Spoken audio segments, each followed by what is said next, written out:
My name is Gloria Henderson, and I'm 78 years old. I worked as a seamstress for 45 years, owned a small alteration shop in my neighborhood, and saved every dollar I could. I raised 3 children alone after my husband left when they were young. I put all 3 through college. I built a comfortable retirement, $380,000 in savings, my home paid off, a small pension. I was proud of what I'd accomplished. But nothing, absolutely nothing, prepared me for the moment 3 weeks ago when I opened my bank app while sitting in my doctor's waiting room and saw that my savings account balance was $3,247. Not $380,000, not even close, just $3,247. I stared at my phone screen, convinced it was a mistake, a glitch. Maybe the app wasn't loading correctly. I closed it and opened it again. $3,247. My hands started shaking. My heart was pounding so hard, I thought I might be having a heart attack right there in the waiting room. I clicked on my transaction history with trembling fingers. And that's when I saw it, dozens of transfers. Hundreds of thousands of dollars moved out of my account over the past 8 months. Wire transfers, electronic payments, withdrawals, all authorized, all processed, all gone. $15,000 here, $25,000 there, $40,000, $50,000, over and over, transaction after transaction. My entire life savings, 45 years of work, drained away in 8 months. I scrolled through the transactions, my vision blurring with tears. And then I saw the names on the transfer authorizations. The accounts the money had gone to, the people who'd taken everything I'd worked for.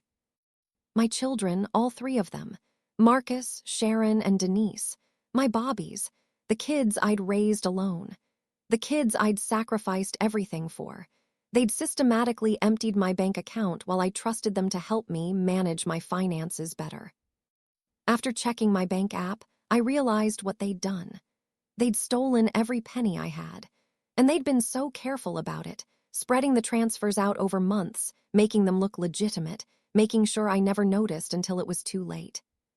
But before I tell you how they convinced me to give them access to my accounts, before I reveal the lies they told and the trust they destroyed, I need you to do something for me right now. Hit that subscribe button. Click it. Then smash that like button because this story is about to show you how your own children can become your worst enemies and how one grandmother discovered the truth just in time to fight back. Turn on those notifications, that bell icon, because you need to hear what happened when I confronted my children with what they'd stolen and what they said to justify taking everything from their own mother. And drop a comment telling me where you're watching from. What city? What state? What country? I want to know who's here with me today, because what my children did to me, the lies they told, the money they stole, the way they destroyed my trust, it could happen to anyone, and I want you to hear my story so it doesn't happen to you. Now let me take you back to the beginning.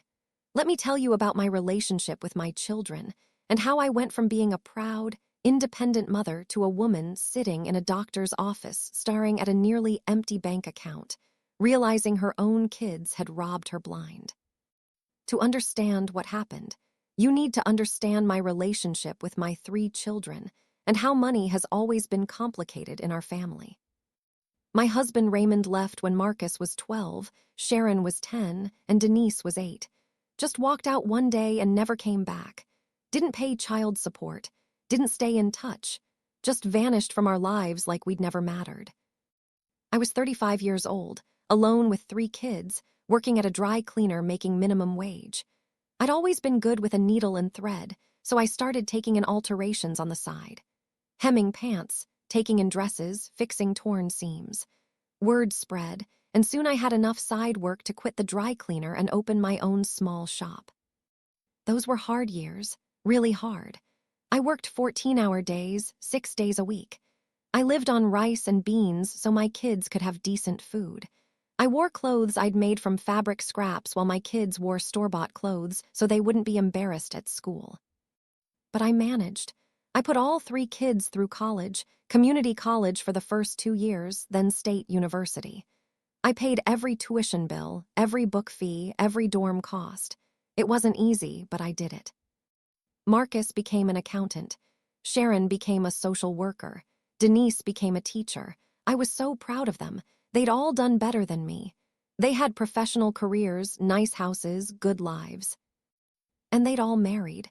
Marcus to his wife Patris, Sharon to her husband Donald, Denise to her husband Brian. I thought I'd done right by my kids. Thought I'd given them everything they needed to succeed.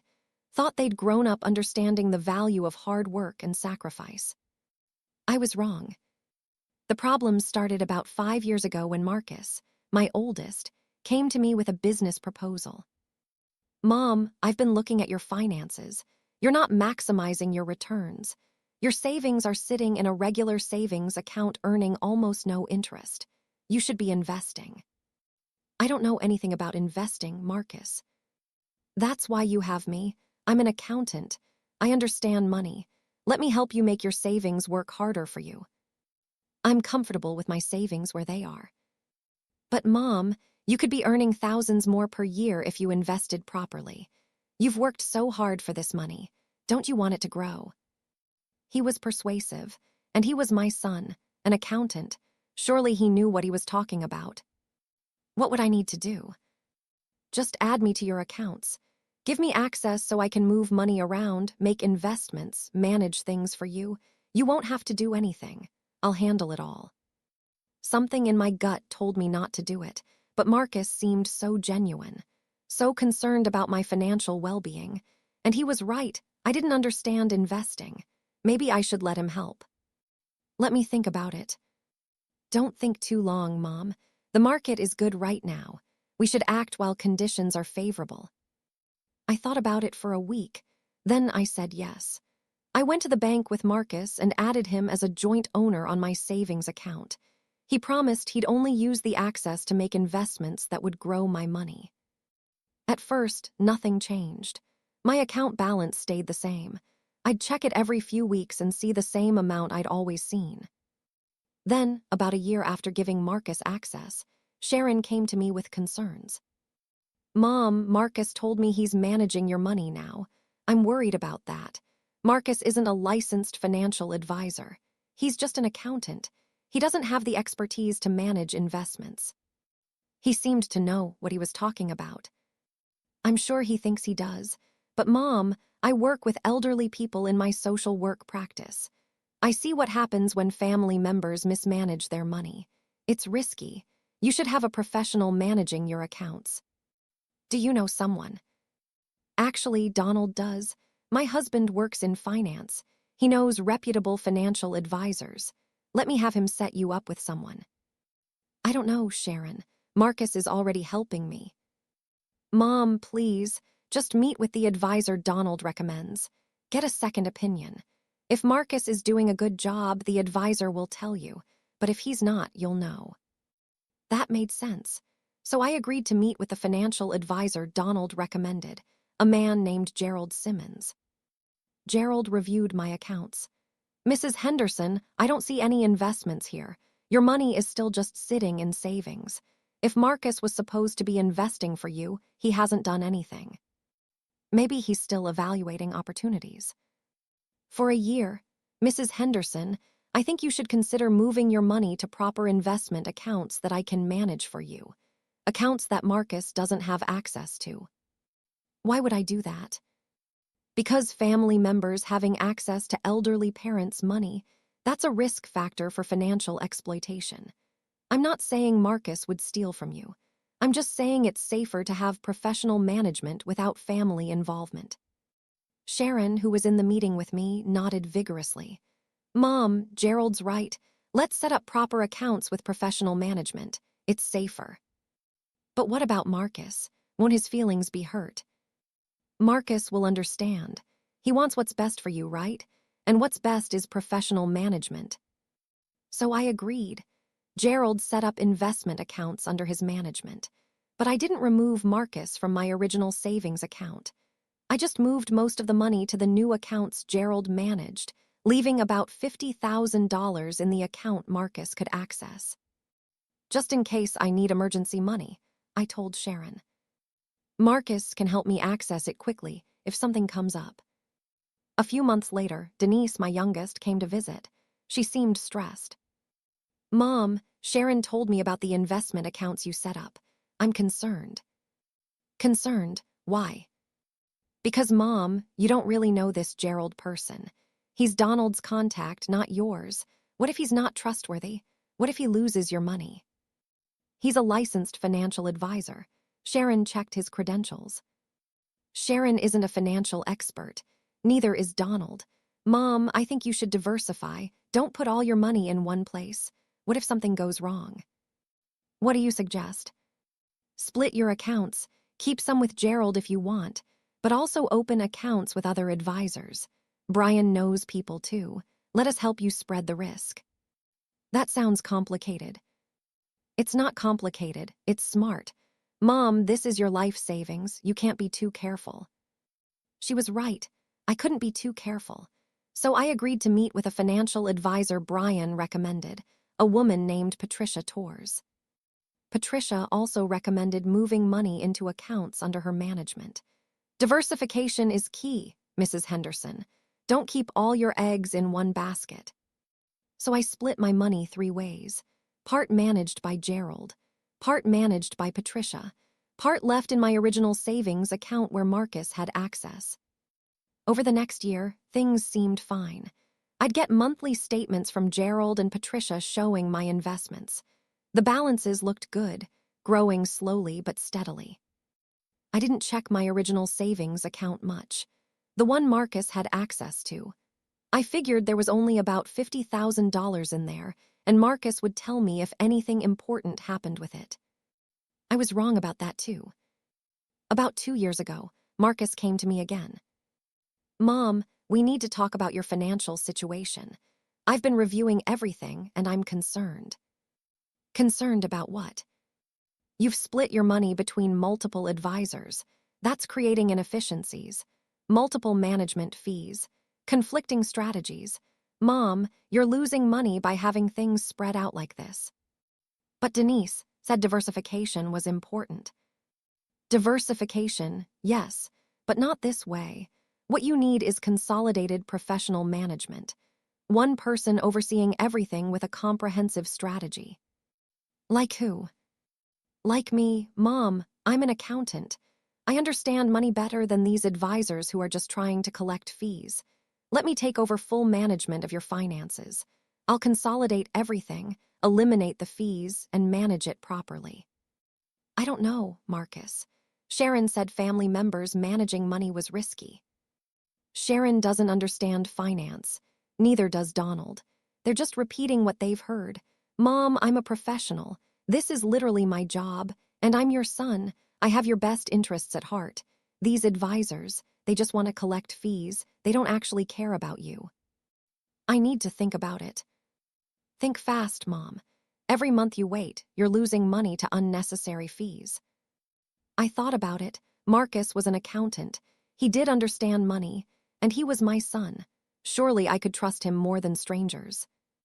A week later, Sharon called me. Mom, Marcus told me he wants to take over all your accounts. Don't do it. That's a terrible idea. He says he can manage things better than the advisors. He's lying, Mom. Marcus is in financial trouble. Did you know that? He and Patris are drowning in debt. They borrowed money from Denise and never paid it back. They're struggling. And now Marcus wants access to your money. Mom, that's a huge red flag. Marcus is in trouble. He never told me that. Of course he didn't. He's trying to hide it. But Mom, trust me on this. Don't give Marcus control of your money. Keep it with the professional advisors. Okay, I won't change anything. But then Denise called. Mom, Sharon told me she's been saying bad things about Marcus. Don't listen to her. Sharon's just jealous because Marcus is more successful than Donald. Marcus knows what he's doing. If he thinks he can manage your money better, you should let him. But Sharon said Marcus is in debt. That's a lie. Sharon's trying to turn you against Marcus. Mom, you need to be careful. Sharon and Donald are having marriage problems. Sharon's not thinking clearly right now. Don't let her poison you against Marcus. I didn't know what to believe. My kids were contradicting each other, each one saying the others were lying, each one claiming to have my best interests at heart while warning me about the others. In the end, I made a decision. I didn't give Marcus full control, but I also didn't completely trust Sharon's warnings. I compromised. I consolidated my accounts, brought everything back from Gerald and Patricia into my original bank account, the one Marcus had joint access to. But Marcus, I told him, I'm keeping control. I'm not giving you full management authority. You can see the accounts. You can give advice, but I make all the final decisions. Okay. Okay, Mom. Whatever makes you comfortable. That was 18 months ago, and for a while, everything seemed fine. But I should have noticed the signs, the little things that didn't add up. Like when I'd mention my account balance to one of my kids, and they'd act surprised. Mom, you have that much saved. I didn't realize you had so much. Or when I'd get mail from the bank about large transfers, and Marcus would say, Don't worry about those notices, Mom. That's just the bank confirming legitimate transactions. I'm moving money between accounts to get better interest rates. It's all part of the management strategy. Or when my monthly statements would show different balances than what I remembered, and Marcus would explain, The market fluctuates, Mom. Sometimes balances go down temporarily before they go up. That's normal. I trusted him. He was my son, an accountant. Surely he knew what he was doing. 3 weeks ago, I went to the doctor for a routine checkup. I was sitting in the waiting room, bored, scrolling through my phone. On a whim, I decided to check my bank balance. I opened the app, waited for it to load, and saw $3,247. At first, I thought I was looking at the wrong account. Maybe I'd accidentally opened a checking account instead of savings. But no, it was definitely my savings account. The account that should have had $380,000. I felt the room spinning, felt my breath catching, felt panic rising in my chest. I clicked through to the transaction history, and that's when I saw it. 8 months of withdrawals, transfers, payments, all authorized through Marcus's joint access to the account. $377,000 gone, stolen by my own children, because the transfer records showed the money hadn't just gone to Marcus. He'd moved it to all 3 of my kids, to Sharon, to Denise, to himself. They'd all taken from me, all 3 of my children, the kids I'd raised alone, the kids I'd sacrificed everything for. They'd worked together to drain my account while I trusted them to help me manage my money better. I sat in that waiting room, staring at my phone, unable to breathe. My nurse came out to call me back for my appointment, but I couldn't move, couldn't speak, couldn't do anything except stare at that number. $3,247. That's all I had left, after 45 years of work, after raising 3 kids alone, after putting them all through college, after giving them everything. They'd taken it all, and they'd done it so carefully, so systematically, that I'd never noticed until it was too late. The nurse asked if I was okay. I shook my head. I wasn't okay. I would never be okay again. Because my children, my own children, had betrayed me in the worst possible way. They'd stolen my future, my security, my peace of mind. And I had no idea how I was going to get it back. Before I continue this story, kindly subscribe, like, turn on the notification bell, and tell me in the comments where you're watching from. I didn't go into my doctor's appointment. I couldn't. I told the nurse I was feeling ill and needed to reschedule. Then I sat in my car in the parking lot for 2 hours, staring at my phone, scrolling through 8 months of transactions, trying to understand how this had happened. The transfers were sophisticated, never too large at any one time, spread out over weeks, made to look like legitimate account management, moving money for better interest rates or investment opportunities or tax optimization. $15,000 to Marcus. 2 weeks later, $18,000 to Sharon. A month later, $25,000 to Denise. Then back to Marcus. Then Sharon again, over and over. A carefully orchestrated theft that had drained my account so gradually I'd never noticed. Until now, until there was almost nothing left. Finally, I drove home. I needed to think, to plan, to figure out what to do. When I got home, I found my old paper bank statements. I'd been getting electronic statements for years, but I kept paper copies of the older ones in a filing cabinet. I pulled out statements from 2 years ago, 3 years ago, 5 years ago. My balance 2 years ago, $380,000, exactly what I'd thought I had.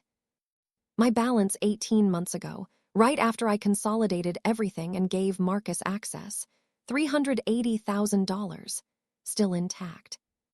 So the theft had started after that, after I'd brought all my money back to the one account Marcus could access, after I'd trusted him to help manage while I maintained control.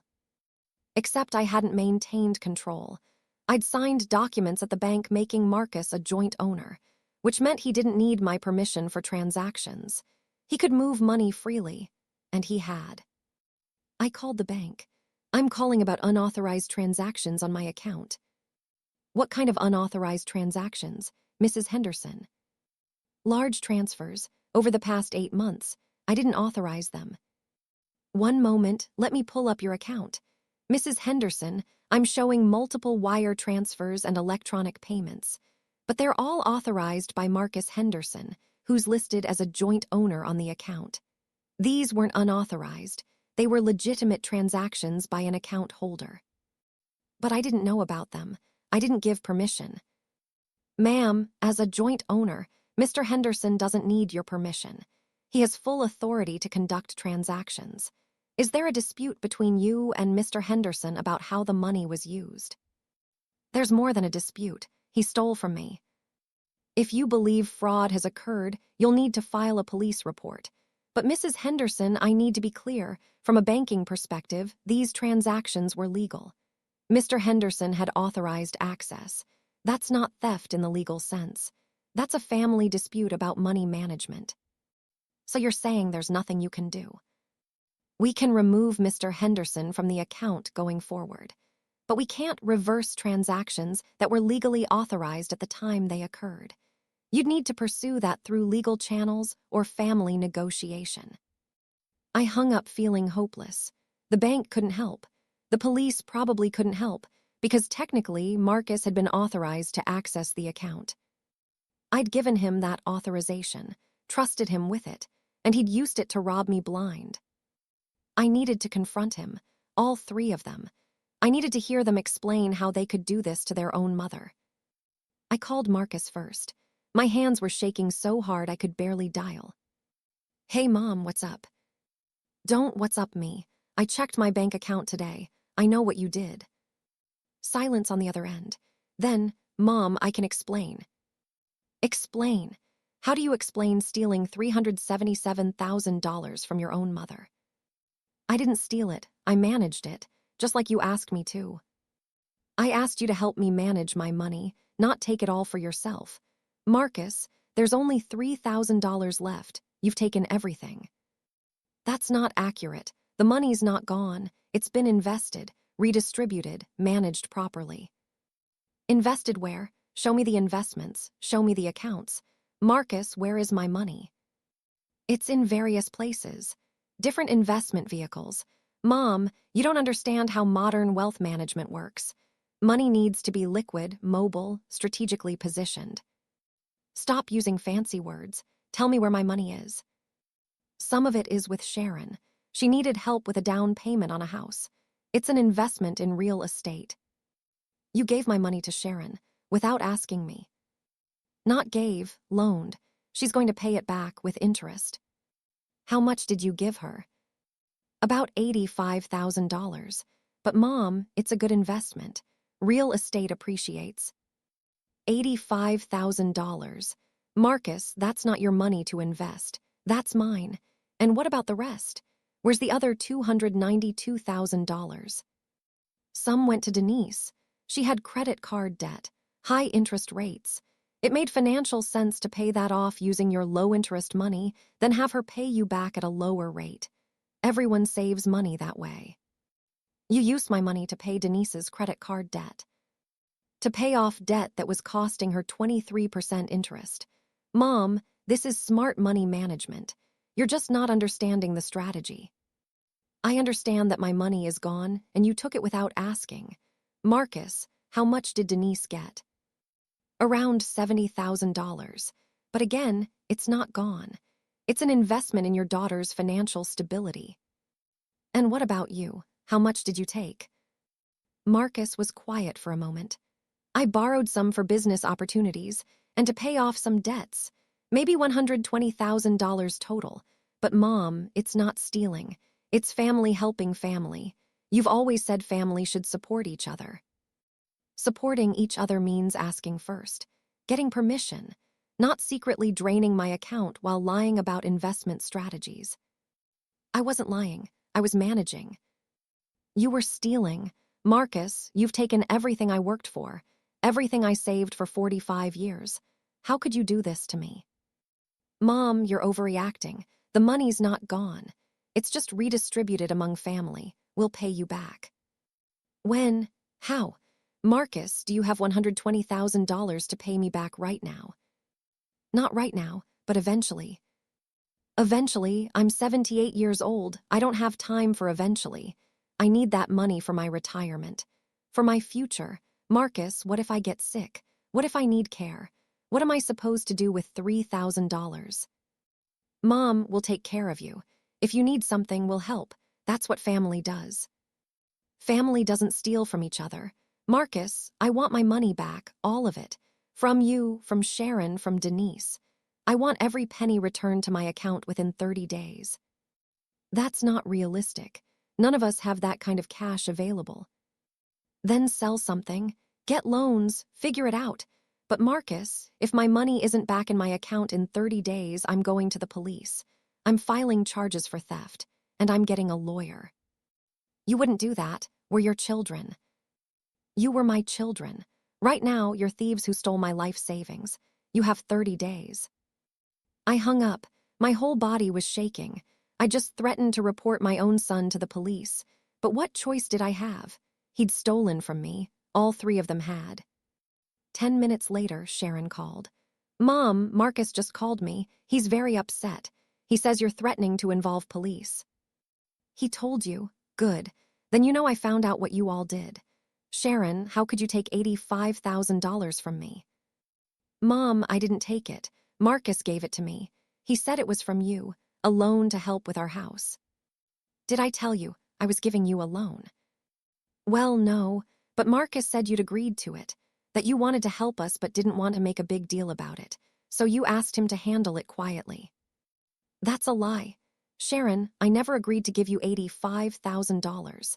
I never even knew about it until today. Mom, I swear, I thought you'd approved it. Marcus handles your finances. He said you'd authorized it. If I'd known you didn't agree, I never would have accepted the money. But you did accept it, and now I have almost nothing left. Sharon, I need that money back. I don't have it anymore, Mom. We used it for the down payment on our house. It's tied up in real estate now. Then refinance. Get it back. I don't care how you do it. I need my money. Mom, that's not how it works. We can't just pull equity out of a house we just bought. And even if we could, it would take months. Can't we work out a payment plan? We'll pay you back over time. Time? Sharon, I'm 78 years old. I don't have time. I need that money now. I understand you're upset. But Mom, please be reasonable. We can't come up with $85,000 immediately. Give us time to figure this out. You have 30 days, same as Marcus. If I don't get my money back, I'm taking legal action. Mom, please don't do this. Don't tear the family apart over money. You tore the family apart when you stole from me. Sharon, I raised you better than this. I taught you right from wrong. How could you think taking $85,000 from your mother without asking was acceptable? Because Marcus said you'd approved it. Because I trusted my brother. Mom, I'm a victim here too. Marcus lied to all of us. You're not a victim. You're a thief. And you have 30 days to return my money. I hung up on her too. Then I called Denise. Mom, I already heard. Sharon called me. Mom, please, let's talk about this calmly. Calmly? Denise, you took $70,000 from me. How am I supposed to be calm? I took it to pay off debt that was destroying my credit. And Marcus said it was a loan from you. He said you wanted to help but didn't want us to feel bad about asking. Another lie. I never authorized any loan to you. Denise, that was my retirement money. I know, and I'm sorry. But Mom, the debt was killing us. We were paying thousands in interest every month. Using your money to pay it off helped everyone. We're debt-free now, and we were going to pay you back at a lower interest rate. We're going to. You mean you haven't been paying me back? Not yet. We were planning to start next year once we saved up some cushion. Mom, we need time to build up savings before we can start making payments. Next year? Denise, by next year I might be homeless. I have $3,000 left. That's not enough to live on. You won't be homeless. You own your house. And Mom, you have a pension and Social Security. You'll be fine. Fine, my pension is $1,200 a month. My Social Security is $1,600. That's less than $3,000 a month. How am I supposed to live on that? Pay property taxes, insurance, medical bills. Denise, I needed my savings. That money was supposed to last me the rest of my life. And it will, just in a different form. Mom, the money's still in the family. It's not gone. It's just redistributed. When we pay you back, you'll have everything again, plus interest. When will you pay me back? I don't know exactly, but we will. Mom, we're your children. We love you. We'd never deliberately hurt you. But you did hurt me. Denise, you stole from me. All three of you worked together to take everything I had. How is that not deliberately hurting me? We didn't work together. We each got separate loans from Marcus. We didn't know he was taking so much from you. If we'd known, we would have stopped him. Would you? Or would you have just taken your share and looked the other way while he took the rest? That's not fair. Fair? You want to talk about fair? Denise, I raised you alone after your father left. I worked 14-hour days so you could have a decent childhood. I put you through college. I gave you everything. And this is how you repay me, by taking my retirement money. We didn't think of it as taking. We thought of it as borrowing, with your permission. Without my permission. Denise, you have 30 days, same as your brother and sister. Return my money or I'm taking legal action. Mom, please don't do this. Don't destroy our family. I'm not destroying anything. You three did that when you stole from me. 30 days. I hung up. Then I sat in my living room and cried. Really cried. Deep, choking sobs that came from somewhere dark and broken inside me. My children had robbed me, all three of them. They'd taken everything I'd worked for, and they were acting like I was the unreasonable one for being upset about it. The next day, I went to see a lawyer. Her name was Angela Martinez, and she specialized in elder financial abuse. Mrs. Henderson, tell me what happened. I told her everything. About giving Marcus access to my account. About the $377,000 in transfers. About my children claiming they thought the loans were authorized. Angela listened carefully, taking notes. When I finished, she leaned back in her chair. Mrs. Henderson, this is definitely financial exploitation, but proving it in court is going to be challenging. Why? I have the bank records showing the transfers. Yes, but Marcus was an authorized user on the account. That means the transfers were technically legal. To prove theft or fraud, we'd need to show that Marcus exceeded his authorized purpose, that he used his access in ways you didn't intend. I didn't intend for him to take all my money. I understand. But did you have any written agreements about what Marcus could and couldn't do with the account access? No, it was just a verbal understanding that he'd help me manage things. That's going to make this difficult. Without written limits on his authority, he can claim he was acting within the scope of what you authorized. Mrs. Henderson, we can certainly pursue this. But you need to understand, it might not be successful. And even if we win, recovering the money will take time. Your children don't have the funds readily available. We'd have to seize assets, garnish wages, potentially force property sales. That process could take years. I don't have years. I'm 78 years old. I know, which is why I'm going to be honest with you. The legal route might not be your best option. Have you considered family mediation? Sitting down with your children and a neutral third party to work out a repayment plan. They're claiming they'll pay me back eventually, but they won't say when, and I don't trust them anymore. Understandable. But Mrs. Henderson, even with a lawsuit, the best outcome you're likely to get is a court-ordered repayment plan, which is essentially the same as what you'd get through mediation, but without the legal fees and family destruction. So you're saying I should just accept that my children stole from me and hope they eventually pay me back. I'm saying you need to consider all your options. Yes, what they did was wrong. Yes, it was exploitation. But Mrs. Henderson, sometimes the practical path forward isn't the same as the just path forward. You have to decide what matters more, punishing your children or recovering your money. I want both. You might not be able to have both. If you sue them, they'll spend their money on lawyers instead of repaying you. If you report them to police, they might face criminal charges, but you still won't get your money back any faster. Mrs. Henderson, the path to actually recovering your funds might be working with them, not against them. I left Angela's office feeling defeated. The lawyer was telling me that even though my children had stolen from me, pursuing justice might leave me worse off than working out a private repayment plan. But how could I trust them to repay me when they'd lied and stolen from me in the first place? That evening, all 3 of my children showed up at my house, together, looking serious. "Mom, we need to talk," Marcus said. "I already told you, 30 days or I'm taking legal action." "We can't do 30 days. None of us can. But Mom, we've talked among ourselves, and we want to work out a plan, a real plan, to pay you back everything we took." "When?" Sharon spoke up. "We were thinking 5 years. We pay you back in monthly installments over 5 years. 5 years? I'll be 83 years old. We can't do it faster, Mom. We don't have the money. 5 years is realistic." "How much per month?"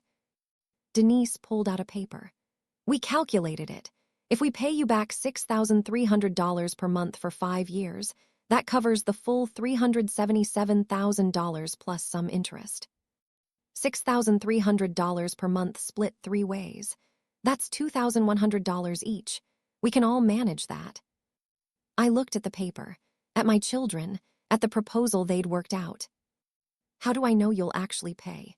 How do I know this isn't just another lie?" "We'll put it in writing, a legal promissory note. If we default, you can sue us for the full amount. Mom, we're trying to make this right." "If you wanted to make it right, you would never have taken the money in the first place." "You're right," Marcus said. "We were wrong, all of us. We convinced ourselves it was okay because we were family, because we intended to pay you back eventually. But we see now it wasn't okay. We stole from you, and we're sorry." Sorry doesn't give me my security back. Sorry doesn't replace the 45 years I worked to save that money. "We know, but sorry plus a real repayment plan, that's something. Mom, please, give us a chance to fix this." I looked at my 3 children, the Bobbies I'd raised, the kids I'd sacrificed everything for. They'd betrayed me in the worst possible way.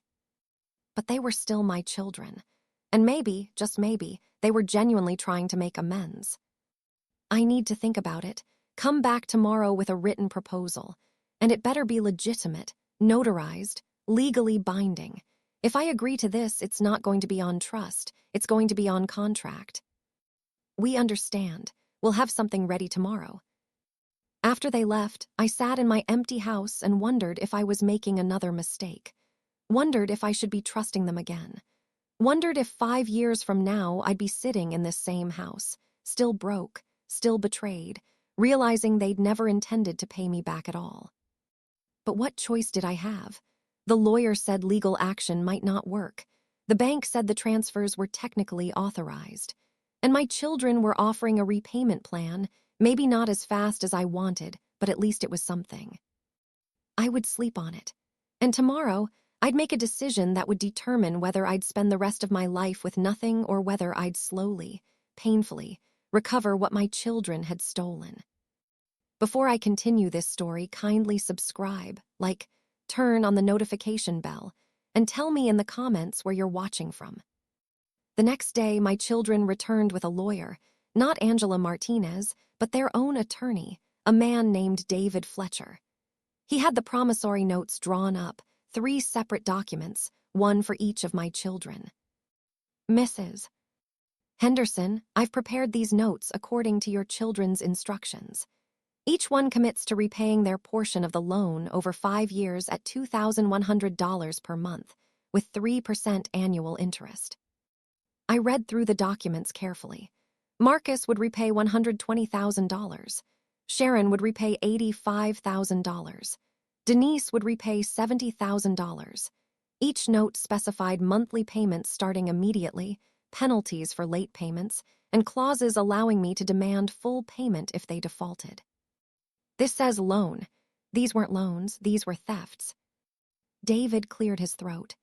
Mrs. Henderson, for legal purposes, characterizing these as loans rather than thefts protects everyone. If these are loans, they're civil matters. If they're thefts, your children could face criminal prosecution. Maybe they should face prosecution. Mom, please, Denise said. We're trying to make this right. If we have criminal records, we could lose our jobs. Then we'd have no way to pay you back. Is that what you want? She had a point. If they were prosecuted and lost their jobs, I'd never see my money again. Fine, we'll call them loans, but I want one change. Not 5 years, 3 years. $10,500 per month total, split 3 ways. That's $3,500 each per month. Marcus shook his head. Mom, that's too much. We can't afford $3,500 per month. Then you shouldn't have taken my money. Marcus, you're an accountant making good money. Sharon, Donald works in finance. Denise, Brian has a decent job. You can all afford $3,500 if you cut back on luxuries. It's not about luxuries. We have mortgages, kids in college, regular expenses. And I have nothing, because you 3 took everything. I'm living on $2,800 a month from pension and Social Security. Do you know how hard that is? Sharon spoke up. Mom, we understand you're in a difficult position. What if we compromise? 4 years instead of 5. That would be about $7,900 per month total, about $2,600 each. That's more manageable for us. I did the math in my head. 4 years would make me 82 when I got my money back. Still too long, but better than 5 years. And $2,600 per month each seemed like something they could realistically pay. 4 years, but if any of you miss even one payment, the entire amount becomes due immediately. I want that in the contract. David made notes. I'll add an acceleration clause. Any default triggers full payment. Mrs. Henderson, do you agree to these terms? I looked at my children. Marcus looked resigned. Sharon looked relieved. Denise was crying quietly. I agree, but I want the first payment today. Right now, before I sign anything. I want to see that you're serious about this. Today, Marcus said. Mom, we don't have. Find it, borrow it, use credit cards. I don't care. But I want $7,900 deposited in my account before I sign these papers. That's 1 month's payment. Prove to me you can actually do this. My children left to figure out how to come up with the money. 2 hours later, Marcus called. Mom, we've got it. Sharon's transferring $2,600, I'm transferring $2,600, and Denise is bringing cash for her portion. Can we come back? Come back. They returned that evening. Denise handed me $2,700 in cash. She'd rounded up to avoid making change. Marcus and Sharon showed me their phones with screenshots of completed bank transfers to my account. I checked my bank app. The transfers were there. Pending, but there. My account balance had gone from $3,247 to $10,847. It wasn't much compared to what I'd had, but it was something. Proof that maybe they were actually serious about repaying me. Okay, I'll sign. David notarized the promissory notes. I kept copies. My children kept copies. It was done. They were legally obligated to repay me $377,000 over 4 years. After they left, I sat alone with my copies of the notes, wondering if I'd just made a terrible mistake or the only realistic choice available to me. The first month, all 3 payments came through. $7,900 deposited in my account. My balance grew to $18,747. The second month, the same. $7,900 more. $26,647 total. By the third month, I started to believe this might actually work. My children were paying me back, slowly but consistently. Then, at the end of the third month, Sharon called. "Mom, Donald lost his job. He was laid off yesterday. Mom, we can't make next month's payment. We just can't. We need Donald's severance to live on. We can't send $2,600 to you." My heart sank. "Sharon, you signed a contract, you promised." "I know, and I'm not saying we won't pay you, just that we need to skip a month, maybe 2, until Donald finds new work.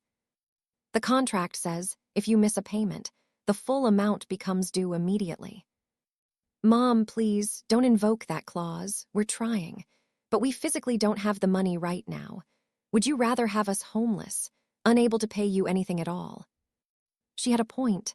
If I demanded full payment, they couldn't pay it. I'd have to sue, force a house sale, destroy their family, and then I still might not recover everything. "How long until Donald finds work?" "I don't know. The job market is tough. Could be a few weeks, could be a few months." "You can miss 2 payments. That's it. Then you resume and you pay back the missed payments over the remaining term. I'm adding them to the end of the contract." "Thank you, Mom. I promise, as soon as Donald's working again, we'll catch up." I hung up feeling uneasy. This was how it would start. One excuse, then another, until eventually I'd realize they were never going to pay me back in full. But what choice did I have? Enforce the contract and get nothing, or show some flexibility and hope they honored their word? The fourth month, Marcus and Denise paid their portions. Sharon didn't. My account grew by only $5,200 instead of $7,900. The fifth month, the same. Sharon still hadn't paid. Then, in the sixth month, Denise called. "Mom, I need to talk to you about something difficult. Brian and I are getting divorced." "Divorced? Why, what happened?" "A lot of things. But Mom, the financial stress of paying you back has been part of it. Brian resents the payments. He says we're destroying our marriage to pay off a debt to my mother. He wants us to stop paying you." "But you can't stop. You signed a contract." "I know, and I want to keep paying, but Brian controls our finances. He's refusing to send you money anymore. Mom, I'm so sorry. I don't know what to do." "Denise, if you stop paying, I'll have to enforce the contract. That means taking legal action against you." "I understand, but Mom, I don't have money of my own. Everything's in joint accounts with Brian. Until the divorce is final and I get my own accounts, I can't send you anything. It might be 6 months, maybe more." 6 months? Denise, that's half a year of missed payments." "I know, and I'll make them up. After the divorce. After I get back on my feet. Mom, please just give me time. This divorce is destroying me. I can't handle legal threats from you too." I felt trapped. My daughter was going through a divorce and asking for mercy. How could I threaten her with legal action during such a difficult time? 6 months, that's all you get. And Denise, after the divorce, you resume payments immediately. No more excuses. "Thank you, Mom. I love you." By the end of the first year, I'd received only $75,000 of the expected $94,800. Sharon had missed 8 months due to Donald's unemployment. Denise had stopped paying entirely during her divorce. Only Marcus had paid consistently. I sat down and did the math. At this rate, it would take 6 or 7 years to get my money back, not 4. And that was assuming everyone eventually resumed payments. I was starting to realize I'd been a fool. My children had no intention of fully repaying me. They'd signed the contracts to avoid prosecution, but they weren't actually going to honor them. In the second year, things got worse. Sharon resumed payments after Donald found work, but at a reduced amount. She could only afford $1,500 per month instead of $2,600. "It's temporary, Mom. just until we catch up on bills, then we'll increase it. They never increased it. Denise's divorce finalized, but she moved into a small apartment and claimed she couldn't afford any payments yet. I'm rebuilding my life, Mom. I need time to stabilize financially. Maybe in 6 months I can start paying again. 6 months came and went. No payments from Denise. Marcus continued paying his full $2,600 monthly, but he started complaining. Mom, I'm the only one actually paying you. Sharon's paying half what she should. Denise isn't paying at all. Why am I the only one being held accountable? Because you're the one who started this whole thing. Marcus, this was your idea. You convinced Sharon and Denise to take money by telling them I'd approved it. I was trying to help the family, and now I'm being punished while they get away with not paying. You're not being punished. You're repaying money you stole. I borrowed it, and I'm the only one actually repaying it. At the end of the second year, I'd received a total of $125,000.50 in year 2 alone. I should have received $189,600. I was short by $64,600 and falling further behind every month. I called Angela Martinez again. They're not honoring the contracts. What can I do? You can sue for the full amounts, force the acceleration clause. But Mrs. Henderson, I warned you this might happen. People in financial trouble often can't maintain payment plans, no matter how well-intentioned they are.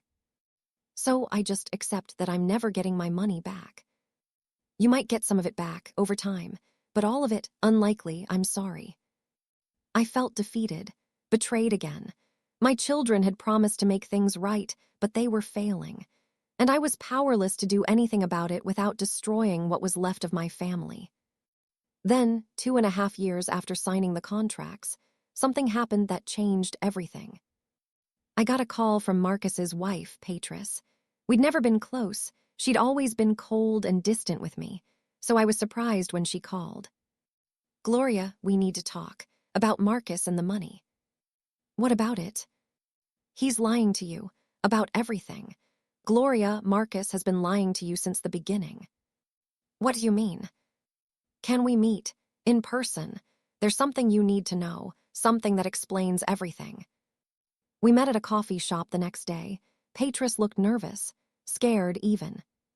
Gloria, I'm telling you this because it's the right thing to do, even though it might destroy my marriage. But you deserve to know the truth. What truth? Marcus never intended to invest your money. That was a lie from the start. He wanted access to your accounts because he was in massive debt, gambling debt. I felt the world tilt. Gambling debt. Marcus has a gambling problem, has had for years. He gambles online at casinos on sports. He's lost hundreds of thousands of dollars, money we didn't have. He took out secret loans, maxed out credit cards, borrowed from dangerous people. Gloria, we were about to lose everything. I didn't know Marcus gambled. Nobody did. He hid it well. But 2 years ago, it got so bad that loan sharks were threatening him, threatening us, our kids. That's when Marcus came up with his plan. What plan? To get access to your money. He convinced you to consolidate your accounts, put him on as joint owner. And then he started taking your money to pay his gambling debts. But he gave money to Sharon and Denise too, for their house and credit cards. That's what he told you. Gloria, did you ever verify that? Did you ever ask Sharon and Denise directly how much they got? I hadn't. I just believed Marcus when he said he'd given them $85,000 and $70,000. What are you saying? I'm saying Marcus didn't give them nearly that much. Sharon got maybe $35,000. Denise got $30,000. The rest, over $220,000, Marcus kept for himself, to pay his gambling debts and continue gambling. I felt sick. You're telling me Marcus stole over $220,000 for himself and blamed Sharon and Denise for taking money they never received. Yes, he needed them to take some money so the theft would look distributed, so you'd be angry at all 3 of them instead of just at him. Gloria, Sharon and Denise have been paying you back for money they barely took. Marcus has been paying a fraction of what he actually owes, and you've had no idea. Why are you telling me this now? Because Marcus just lost another $80,000 gambling. Money we needed for our kids' college tuition. Gloria, he's destroying our family, and he's planning to take more from you. He's been working on a scheme to get you to give him access to your pension payments. He's not done stealing from you. I need proof. I need to verify what you're saying. I have proof. Patris pulled out her phone. She showed me bank statements from Marcus's accounts. Deposits from my account, far more than the $120,000 he'd admitted to. Withdrawals to online gambling sites. Transfers to loan sharks and debt collectors. She showed me text messages between Marcus, Sharon, and Denise from 2 years ago. Messages showing Marcus asking them to accept transfers from my account. Marcus to Sharon, I need you to take $35K from Mom's account. Tell her you needed it for a house down payment. Don't mention the amount.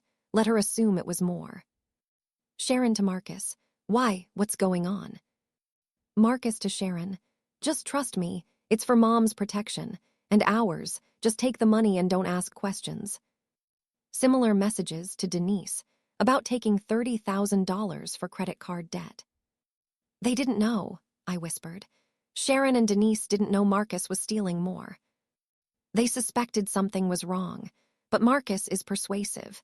He convinced them to go along with it, told them it was for everyone's good. Gloria, they're victims too. They've been repaying money they barely took, while Marcus has barely paid anything on the $220,000 he stole. I stared at the evidence on Patris's phone. My son had masterminded the entire theft. He'd used his siblings as cover. He'd convinced me to blame all 3 of them equally when he'd taken the majority of the money himself. Why didn't you tell me sooner? Because I was scared. Scared Marcus would leave me. Scared of what he might do if I exposed him. But Gloria, I can't watch him destroy another family. Can't watch him steal from you again. You need to know the truth so you can protect yourself. Does Marcus know you're talking to me? No, and he can't find out. Please, Gloria, use this information. Protect yourself. But don't tell Marcus it came from me. I need time to plan, to protect my kids, to get away from him. After Patris left, I sat in that coffee shop for a long time, staring at my coffee, trying to process what I'd learned. My son hadn't just stolen from me. He'd orchestrated a complex scheme to hide the theft. He'd manipulated his siblings into being accomplices. He'd lied to everyone, me, his sisters, his own wife. And he was planning to steal more. I thought about confronting him, about demanding he admit the truth, about forcing him to pay back the full amount he'd actually stolen. But I knew Marcus well enough to know he'd deny everything. Claim Patris was lying. Claim I was confused. He'd manipulate and gaslight and lie his way out of accountability just like he always had. No, if I was going to deal with Marcus, I needed to be smart, strategic. I needed to protect myself and help Sharon and Denise understand they'd been manipulated too. I needed a plan, and I needed to execute it before Marcus realized I knew the truth. Because now I understood. This wasn't just about recovering my money. This was about stopping Marcus before he destroyed anyone else. Before I continue this story, kindly subscribe, like, turn on the notification bell, and tell me in the comments where you're watching from. That evening, I called Sharon and Denise separately, not Marcus. I needed to talk to them without him knowing. Sharon, I need to ask you something, and I need you to be completely honest. How much money did Marcus actually give you from my account? There was a long pause. Why are you asking? Because I'm starting to think Marcus lied to me about the amounts. Sharon, he told me you took $85,000. Is that true? Another pause. Then, quietly, no, I took $35,000 for the down payment on our house. Where did you get $85,000 from? From Marcus. He told me that's how much you'd taken. Sharon, have you been paying me back $2,600 a month for money you only took $35,000 of? I've been paying what the promissory note said. Mom, Are you telling me Marcus made me sign a note for $85,000 when I only took $35,000? That's exactly what I'm telling you. Sharon, Marcus stole far more than he admitted to. He used you and Denise as cover, made it look like the theft was distributed among all three of you when really, he took most of it himself. That bastard. Mom, I had no idea. He told me you'd approved a loan of $35,000. He said you wanted to help but didn't want to make a big deal about it. I never knew he was telling you it was $85,000. I know. Sharon, you've been manipulated. You and Denise both. I need you to talk to Denise. Find out how much she actually took. Then we need to figure out what to do about Marcus. I hung up with Sharon and called Denise directly. Denise, same question I asked Sharon. How much did Marcus actually give you? $30,000 to pay off my credit cards. Why? Because Marcus told me you took $70,000. Denise, you've been signing notes and making promises to repay money you never actually received. What, Mom, that's not possible. Marcus wouldn't. She stopped. Actually, he would. Mom, Marcus has been weird about money for years. He's always in crisis, always needs loans, always has excuses. I should have known he was lying. Denise, stop making payments on that note. You don't owe $70,000. You owe $30,000. And Sharon doesn't owe $85,000. She owes $35,000. Marcus owes at least $220,000. He's been stealing from me and blaming you too. How do you know this? I have proof. Bank records showing the real amounts. Text messages showing Marcus asking you and Sharon to take money without specifying how much. Denise, he used you, both of you. I'm going to kill him. No, we're going to be smart about this. Denise, I need you and Sharon to meet me tomorrow. We need to plan how to handle Marcus. And we need to do it carefully because if he realizes we know the truth, he'll disappear with whatever money he can grab. The next day, Sharon, Denise, and I met at my house. I showed them everything Patris had shown me. The bank records, the text messages, the evidence of Marcus's gambling addiction and the massive amounts he'd stolen. Sharon was furious. He made me feel guilty for taking $35,000, made me think I was a thief, when all along he'd taken $220,000 and hidden it. Denise was crying. My marriage fell apart partly because of the stress of repaying money I barely took. Brian resented the payments, resented that I'd stolen so much from you, and it was all based on Marcus's lies. I know, and I'm sorry. I should have verified the amounts instead of just believing Marcus. But now we need to figure out what to do. We report him to the police, Sharon said. He committed fraud, theft. He needs to face consequences. If we report him, he might go to prison. His kids will grow up without a father. Patris will be left alone. Is that what we want? He deserves it. Maybe, but punishment isn't the same as getting my money back. Sharon, if Marcus goes to prison, I'll never see that $220,000. He can't pay me from prison. Denise spoke up. What if we confront him, all of us together, force him to admit what he did and agree to a real repayment plan? He'll deny it. Marcus is a master manipulator. He'll claim the evidence is fake, that Patris is lying, that we're ganging up on him unfairly. Then what do we do? I'd been thinking about this all night. We use leverage. Marcus is planning to steal more from me. Patris told me that. He's working on a scheme to access my pension payments. We catch him in the act, record him trying to defraud me. Then we have undeniable proof to use against him. How do we catch him? We set a trap. I tell Marcus I'm having trouble managing my pension deposits, that I need help setting up automatic payments, that I want to add him to my pension account for easy management. Then we record what he does with that access. That's risky, Mom. What if he actually steals your pension money? He won't get the chance. I'll set it up with the bank ahead of time. Any attempt Marcus makes to access the pension account will be flagged and blocked, but his attempt will be recorded. And that evidence, combined with what Patris gave us, will be enough to force him to confess. Sharon looked skeptical. You really think this will work? It's better than just confronting him with what we already know. This way, we catch him actively trying to commit fraud. He can't deny it if he's caught red-handed. When do we do this? I'll call Marcus tomorrow, set up the trap, then we wait for him to take the bait. The next day, I called Marcus, kept my voice casual, unsuspecting. Marcus, I need some help with my finances. What kind of help, Mom? My pension deposits. They go into my checking account, but I'm having trouble keeping track of them. I'd like to set up some automatic transfers to savings, but I don't know how. Can you help me? Of course. When do you want to do this? Could you come over tomorrow? Help me set it up. Sure, Mom. I'll be there at 2. After I hung up, I called the bank, explained what I was planning. The bank manager, a woman named Helen Rodriguez, understood immediately.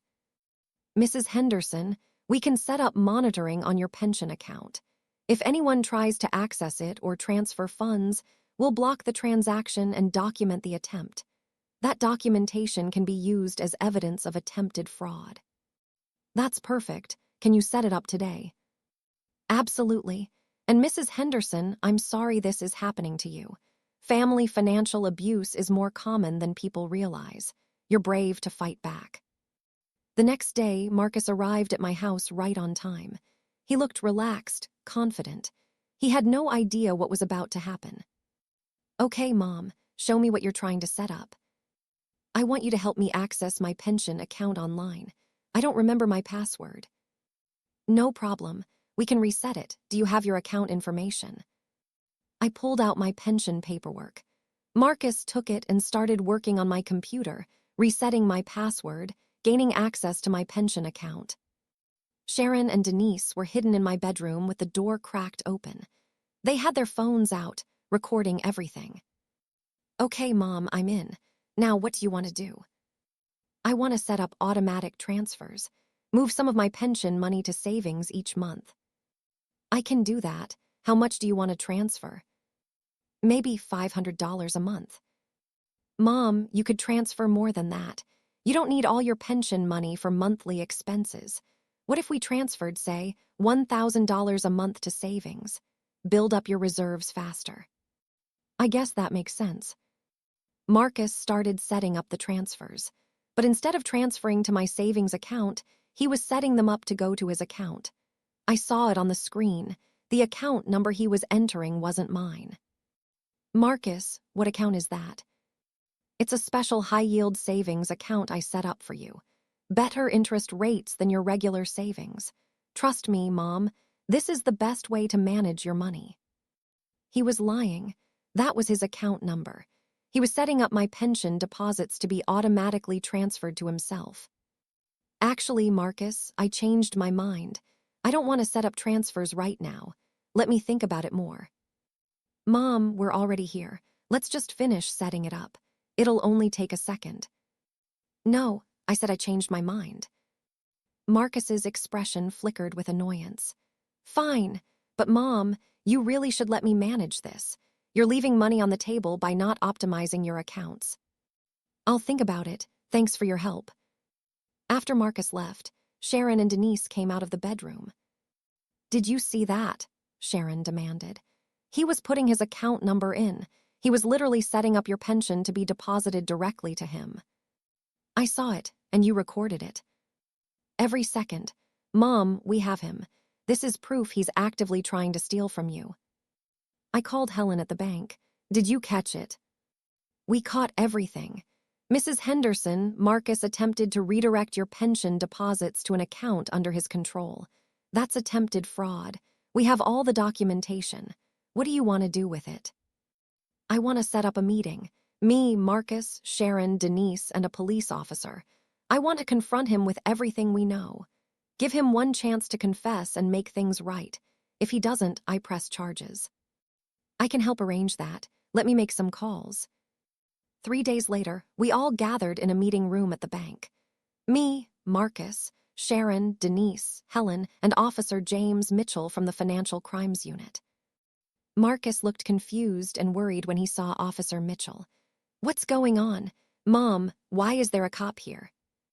Sit down, Marcus. We need to talk about the money you stole from me. I didn't steal.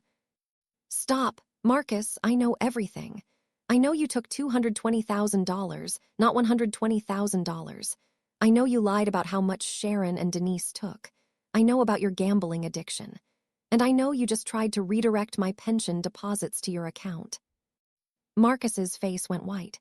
Who told you that? It doesn't matter who told me. What matters is it's true, all of it. Marcus, I have bank records. I have text messages. I have video of you trying to commit fraud with my pension account. And Officer Mitchell is here because what you've done is criminal. Officer Mitchell spoke up. Mr. Henderson, I've reviewed the evidence. You've committed elder financial abuse, fraud, and attempted theft. These are serious crimes. Mrs. Henderson could file charges that would send you to prison for 5 to 10 years. Marcus looked panicked. Mom, please, don't do this. Think about my kids, think about Patris, if I go to prison. If you go to prison, it's because of choices you made. But Marcus, I'm going to give you one chance to do the right thing. What do you want? I want the truth, all of it. I want you to admit how much you actually stole. Admit to manipulating Sharon and Denise. Admit to your gambling addiction. And then I want you to agree to a real repayment plan. Not the fake one, where you're barely paying a fraction of what you owe. A real plan to repay the actual $220,000 you took. I can't pay back $220,000. I don't have it. Then you sell your house. You liquidate your retirement accounts. You get loans. You declare bankruptcy if you have to. But Marcus, you're going to repay every penny you stole. And if you don't, I'm filing charges. Officer Mitchell will arrest you, and you'll go to prison. Those are your choices. Marcus looked at Sharon and Denise. You're okay with this, sending your brother to prison? Sharon's voice was cold. You made me think I was a thief. You made me feel guilty for taking $35,000 when you took $220,000 and lied about it. You destroyed Denise's marriage with your lies. You betrayed all of us. So yes, Marcus, I'm okay with whatever consequences you face. Denise nodded. You used us, made us accomplices in your theft. I'm done protecting you. Marcus slumped in his chair. What kind of repayment plan are we talking about? Helen pulled out documents. I've worked with Mrs. Henderson to create a realistic plan. You'll sell your house within 6 months. The equity, approximately $150,000, goes directly to Mrs. Henderson. The remaining $70,000 you'll repay at $1,500 per month over 4 years. If you miss even one payment, the full amount becomes due, and Mrs. Henderson files criminal charges. If I sell my house, where will my family live? That's your problem, I said. You should have thought about that before you stole my retirement money to gamble. Marcus, you have 2 choices. Agree to this plan right now, or Officer Mitchell arrests you today. Marcus looked at Officer Mitchell, who nodded. The evidence is strong, Mr. Henderson. If charges are filed, you will be arrested. And given the amount stolen and the vulnerability of the victim, you're looking at significant prison time. Fine, I'll agree to the plan. Helen pushed the papers across the table. Sign here, and Mr. Henderson, understand, this is your last chance. If you violate this agreement in any way, the deal is void and criminal charges will be filed immediately. Marcus signed with shaking hands.